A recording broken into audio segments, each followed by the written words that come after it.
그 빨간불이 나올 걸 예상을 하셨어요? 아니요, 진짜 1월 달에 우리는 1년에 한 번씩 꼭 가족 종합검진을 받거든요. 네. 아무 이상 없다라는 결과를 받고 행복해서 그렇게 살고 있는데 무슨 잠자리도 아무 이상 없거든요. 그러니까 제가. 이게 어찌 된 일인지 왜? 궁금하거든요. 네, 선생님. 설명 좀 해주세요. 저는 병을 진단하는 사람이지 병을 만드는 사람은 아닌 것 이제 같아요. 내 책임은 아니다 이거.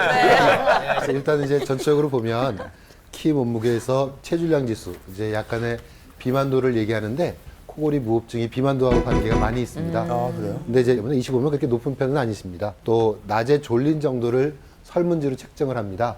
그래서 낮에 졸린 정도를 점수를 했을 때 10점 이상이면 낮에 주간 졸림증, 그 잠에 방해받을 가능성이 많이 있으세요. 그래서 이제 이거는 자는 동안에 뇌파를 측정하고 눈동자 움직임, 근육의 긴장도, 심장 상태, 숨 쉬는 양, 코 고는 거는 여기 이렇게 선으로 표시가 되고요. 일단은 가장 쉽게 보실 수 있으면 숨을 쉬다가 숨을 멈추는 게 있고요. 또 숨을 쉬다가 숨을 멈추고, 특히 숨을 멈추면 어떤 결과가 나오냐면 살려고 뇌파가 깨어나게 됩니다. 그러면 근육이 긴장하면서 숨을 쉬게 되고 그때 코를 고시는 거예요. 숨을 멈췄던 결과로는 산소 공급이 떨어지고 숨을 쉬면 다시 올라가고, 그래서 한 페이지가 3분으로 생각하면 한 번, 두 번, 세 번, 네 번, 다섯 번 숨을 멈추신 거예요. 간단하게 정리를 하면 전체 주무신 시간의 62%, 3분의 2를 코를 고셨어요. 근데 코를 곤 게 중요한 게 아니고 코를 안 고는 3분의 1은 숨을 멈추고 계세요. 그리고 이제 이게 문제인데 산소 공급이 숨을 멈출 때 굉장히 많이 떨어지세요. 그래서 이걸 수치로 보면 1시간당 밤 잠자는 시간 내내 1시간당 몇 번 숨을 멈췄느냐? 22번 멈췄어요. 그러면 거꾸로 계산하면 3분의 1번꼴로는 잠자는 내내 숨을 멈췄다 숨 쉬었다 멈췄다 숨 쉬었다 하시는 거고요. 산소 포화도가 문제인데 숨을 멈추는 게 길수록 산소 공급이 많이 떨어집니다. 이 75%라는 건 어떤 의미냐면 입술 파래지는 청색증이 오는 단계입니다. 그러니까 숨을 안 쉬어서 청색증까지 빠지시는 75%까지 산소 공급이 떨어집니다. 단 렘 수면 때, 꿈꾸는 잠 때만 따로 뽑아서 보면 1시간에 72번 숨을 멈추세요. 그래서 심하다는 기준은 30번인데 심한 것에 2배 반의 숨을 못 쉬십니다. 렘 수면은 2시간 단위로 옵니다. 렘 수면 때 가서 숨이 이렇게 1시간에 72번 막히니까 살려고 깨어나는 거예요. 꿈꾸는 잠 때 워낙 숨을 못 쉬기 때문에 깨면 숨을 다시 쉬니까 다시 숨을 쉬기 위해서 깼다 생각하시면 되는 거죠. 아이고.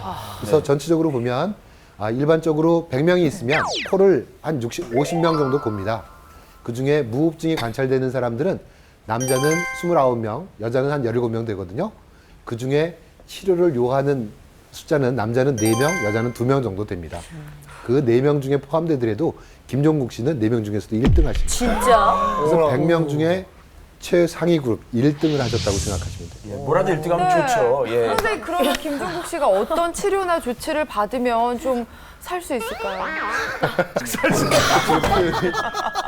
자, 본인한테 한번 지금 들은 거 어떻게 들으셨는지. 예. 충격이네 진짜. 진짜. 나는 내가 이렇게 심한 환자인 줄 몰랐네요.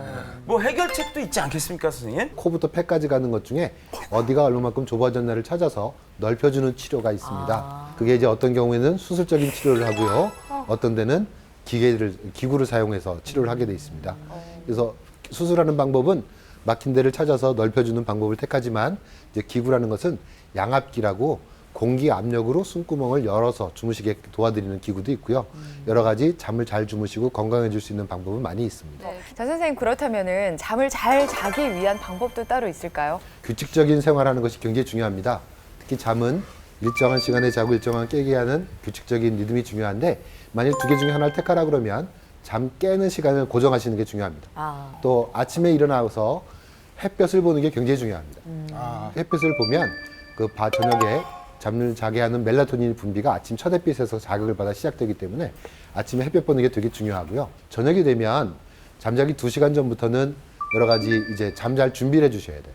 불을 밝지 않게 약간 간접 조명 하에서 앉아서 가볍게 음악이나 책을 보는 형태를 취하시고 계시다가 졸리면 잠에 침대로 간다. 그런 생각을 하실 필요가 있습니다.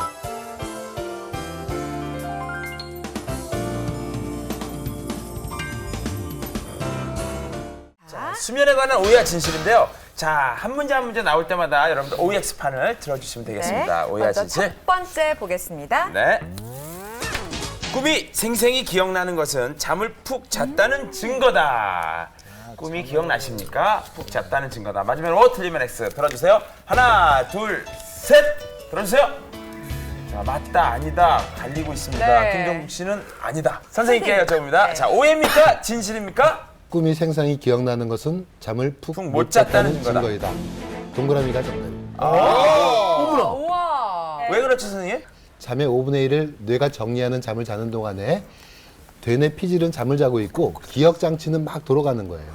근데 기억 장치가 돌아가는 거를 못 느껴야 꿈을 안 꾸는데 되뇌에서 잠깐 깨게 되면 기억 장치를 느끼게 되는 것을 꿈을 꾼다고 그러면 표현하는 겁니다. 정답은 오해요? 예. 예, 답을 거꾸로 제가 들었는데 예, 저는 뭔가 저도 거꾸로 문제를 이렇게 어렵게 냈어. 여기 계신 모든 분들이 다 비범사몽가네. 램 상태에서. 램 상태에서 여러분 모르시지만 이게 꿈일 수도 있어요.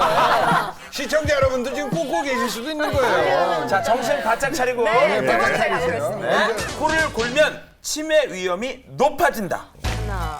둘, 셋. 들어주세요. 네. 이건 당연히 오죠. 상관없지 않아요? 교수님 말씀하셨잖아요. 코를 곤다는 건 이 산소 부족 여러 가지 질병에서 오는 건데 그럼 질병이면 당연히 치매가 오는 거지요. 이거는 선생님이 다 설명했잖아요. 미아 지금 씨도 방송하면서 같은 따로. 특히 코골이는 이 뇌하고 연관이 돼 있잖아요. 그렇죠. 바로 이 머리 쪽 뇌니까 예. 아무래도 연관이 있을 것 같아요.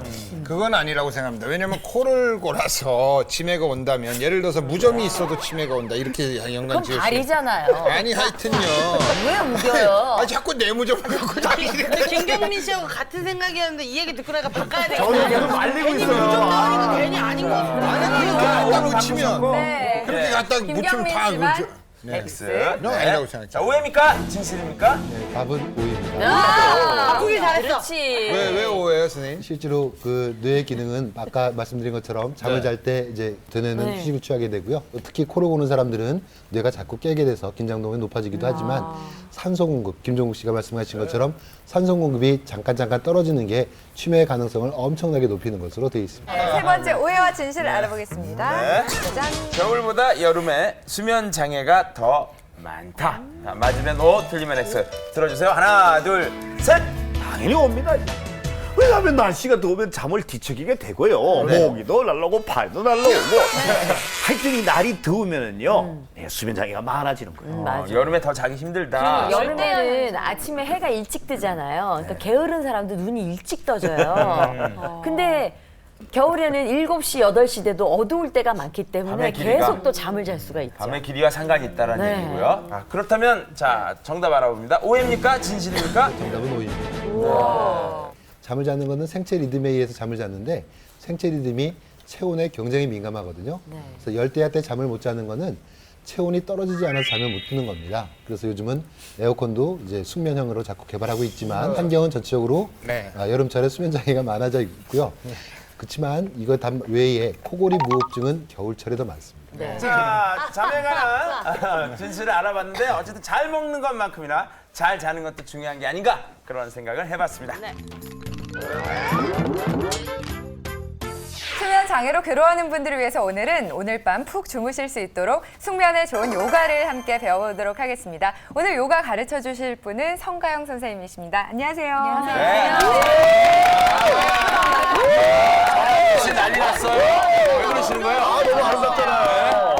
정말 눈이 부십니다. 제가 듣기로는 오히려 자기 전에 운동을 하면은 깊은 잠을 잘 수 없다고 들었거든요. 운동 강도가 높은 경우에는 잠에 좀 방해가 되실 수 있어요. 하지만 뭐 간단한 스트레칭이나 가벼운 요가 같은 경우에는 혈액순환을 돕기 때문에 오히려 수면에 도움을 드릴 수가 있습니다. 그렇군요. 자 그럼 본격적으로 요가 자세를 좀 배워보도록 하겠습니다. 동작들을요. 자, 첫 번째 배울 동작은요. 편안하게 그대로 매트에 어이구. 죄송한데 좀 불편해 보이시네요.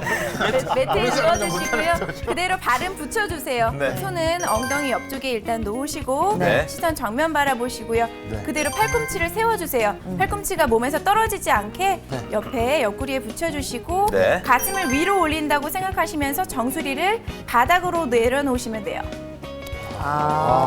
어려워. 몰라야 뭐 된대요. 보기엔 쉬울 것 같은데.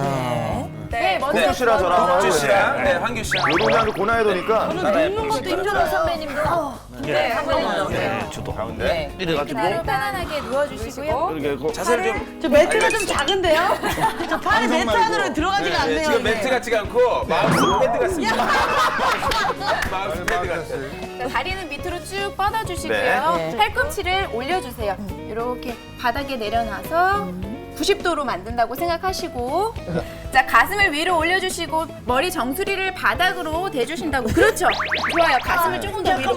네, 네 좋아요. 쓸 것 같아요. 네, 지금 잘하고 계세요. 네. 형님 돌아가시면 안 돼요. 아니요, 얼굴이 빨개지셨어요. 항상 쉬고 계셔야 돼요. 잘 모르겠어요. 어떻게 해야 된다고요? 아니, 저 여기 어떻게 해야 돼요? 어떻게 해요? 저기요. 미안합니다. 아, 수고들 하셨습니다. 예. 혹시 수면에 좋은 자세가 또 하나 더 있을까요? 네, 아, 두 이걸 번째 자세. 좀 전에 이걸 하면 수면에 좋은 거예요? 네, 그렇죠. 잠이 깼는데요?